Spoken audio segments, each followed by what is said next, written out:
Veeam Agent for Linux is installed on a server. A backup job is created on the server. The backup data will be sent to a Veeam backup replication repository. A Veeam administrator wants to add the server to a different backup job. Which protection group will they find the server in? So we have a few different groups here. Let's see if we can find some Veeam user guide protection groups. See if we can group types.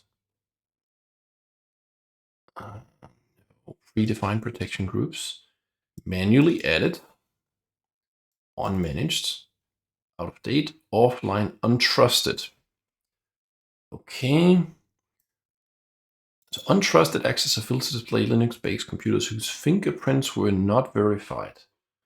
Computers including you need to check and validate. Okay. It seems probably, so we didn't see unattended. Let's see, go back in. Unattended. Unattended is not on the list, so that can't be it, right? So it has to be untrusted, offline, unmanaged. Offline could not connect, so I don't think it's going to be an offline, right? So we'll be in untrusted or unmanaged. Let's see, unmanaged. Meet the following conditions: have agent deployed and configured directly within Veeam Agent computer.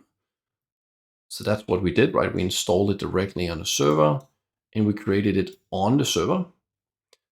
And it runs an agent targeted at a repository managed by backup replication. So I'm going to say, based on what we see over here, it meets both of these conditions. I don't see any reason why it would be having some unverified fingerprints. So I'm going to go with unmanaged.